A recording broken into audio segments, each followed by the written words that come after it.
Bonjour, je me présente, je suis Robert Bassos, je viens d'être élu nouveau président de la Chambre des métiers pour le 66. Je suis artisan mécanicien à Elne depuis plus de 30 ans. Par rapport aux artisans, je me suis vraiment beaucoup occupé d'eux. Et maintenant, ils m'ont fait l'honneur d'être élu président de la Chambre des métiers 66.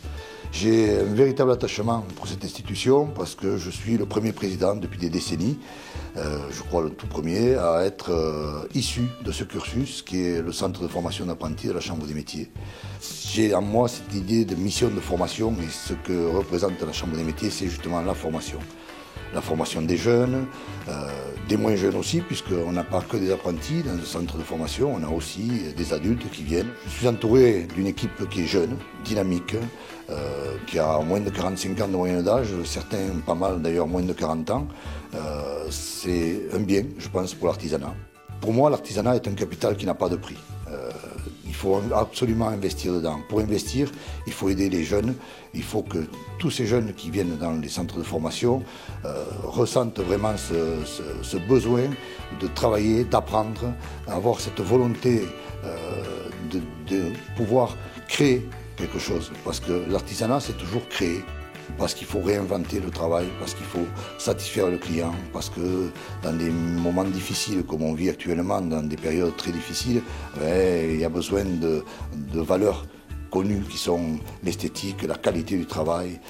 Tout cela revient au premier plan. C'est surtout dans ces moments-là qu'on se rend compte que l'artisan est important. Il faut savoir que dans ce département, déjà 85% des entreprises ont moins de 10 salariés. Ça veut dire que c'est des très petites entreprises. Ça réunit environ 13 000, un peu plus de 13 000 entreprises pour ce département, l'artisanat. C'est 32 000 actifs.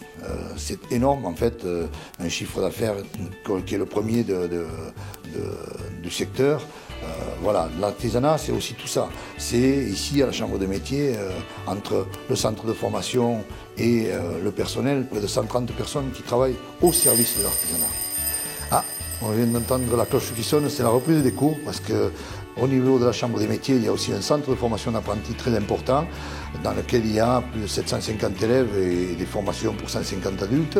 Il y a 14 métiers qui sont développés, à l'intérieur de ces 14 métiers, 34 diplômes. C'est ici que s'inscrit l'avenir de notre département, c'est ici que l'on forme les futurs repreneurs de nos entreprises, c'est ici en fait que s'inscrit le devenir des Pyrénées-Orientales. Je voudrais profiter aussi pour remercier tous les artisans du département qui se sont mobilisés. Et grâce à eux, et c'est pour eux que nous sommes là, c'est avec eux que nous pourrons aller de l'avant, c'est avec eux qu'on pourra inventer l'artisanat de demain. Merci.